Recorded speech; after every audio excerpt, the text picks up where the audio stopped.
Good afternoon, everyone. This is Just Politics, and today I'm going to be covering my prediction for the 2022 Senate elections. This is the 2020 election map results, and there's a lot of notable things going on here, but it's not, I don't show you this to show you how much Biden won by or what he won by. I show you this to show you, sorry about that, to show you how much this country has shifted in just a year, basically. A bit more than a year, but basically just a year. You could see quite a few notable things. Virginia, I'm gonna say for one, went to Biden by 10.1%. It shifted 12.1% to the right to elect Glenn Youngkin in 2021. Now, obviously, this was a less nationalized race than most Senate elections will be, but this is still very crazy that this actually happened. And you could say it's because Glenn Youngkin ran on an education platform, or it was because of who Glenn Youngkin was, but I don't think that's true. Because New Jersey, another state where the candidate ran on lowering taxes, which is a very Republican thing to do, um, it went to Biden by 16 points about. And it shifted 12.7% to the right, more than Virginia shifted to the right. And if you average that out, that's a 12.4% shift to the right nationally on those two races, okay? And obviously there's more elections that day, and I don't think this is what is going to happen in the Senate elections, but this isn't my prediction, but if that 12.4% shift happened in every single state, this would be the map in 2022.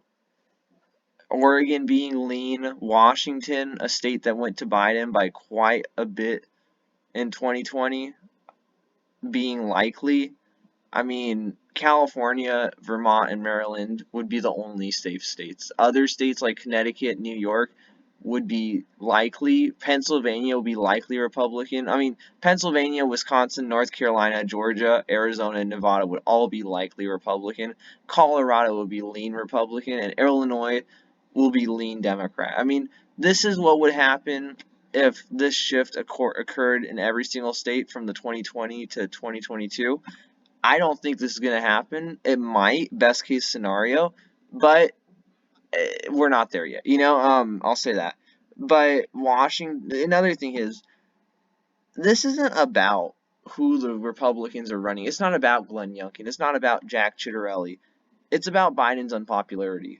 If you look at him right now in these states that he won by double digits, large amounts, he's behind in his approval rating in these states. I mean, New York, New Jersey, I mean, these are deep blue states. I mean, he's got a 16% approval rating in Vermont, but he won the state by over 36 points, I mean, Massachusetts, I mean, he's barely holding on in California. That's an extremely blue state. I mean, the staple of the Democrats, basically, you know?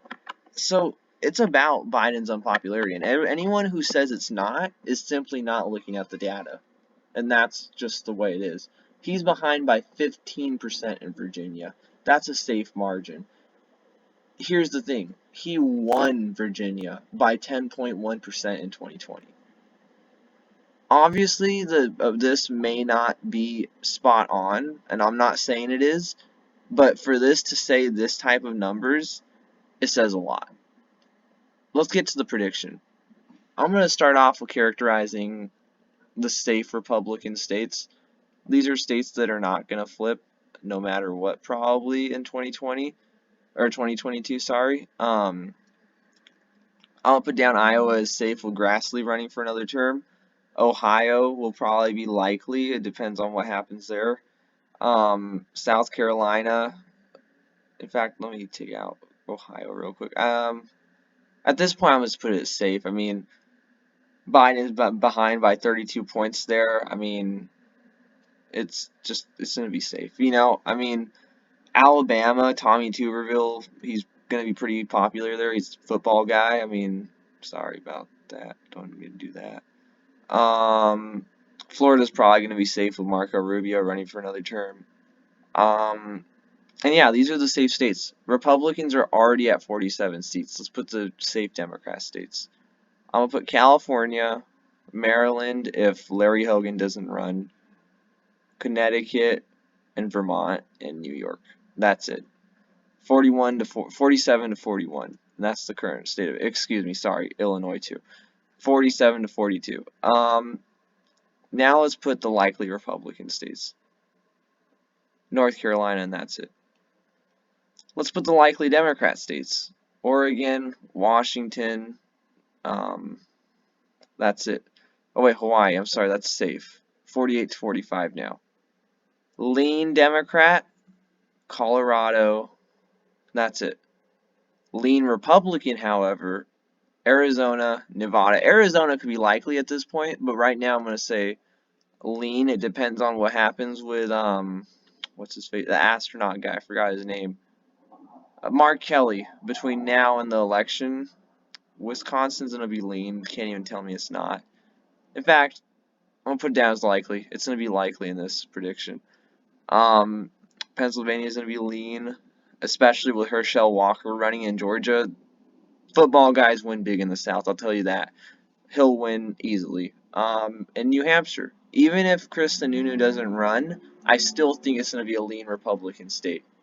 A state that does not approve of its senator is obviously, I mean, it's obviously up for grabs. For people that are saying that it's no longer up for grabs just because Chris Sununu is not running, are they have mental problems. I'll tell you that, and that's not, I'm sorry about that, but it's up for grabs, and that's all I'm gonna say.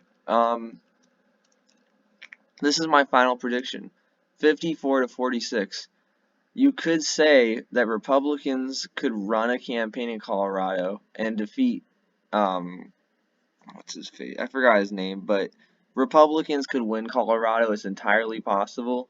They could bring Oregon within lean. They could probably bring Connecticut within likely. That's best case scenario, though. I mean, no, you know what? No. Best case scenario is if this happens. Right now, what I think as it sits is this is going to happen. You know? I think that this is the most possible outcome. And whether you agree with me or not, that's your choice. Hold on. This is not the most possible outcome. This is the most, anyway, but this is, in my opinion, the most likely outcome as it sits. And obviously, if Biden's administration continues to go down this route, this, or not, this is going to happen if it keeps going down this route. And I'm not joking. Might happen. You might see this on election night in 2022. And as for the House, I'll release a prediction for that as well soon. But with redistricting heavily favoring Republicans, I'll tell you what, they're almost guaranteed to win back the House as it sits. So thank you for watching. Make sure to like and subscribe for more content like this. And everyone have a nice day. Good luck out there.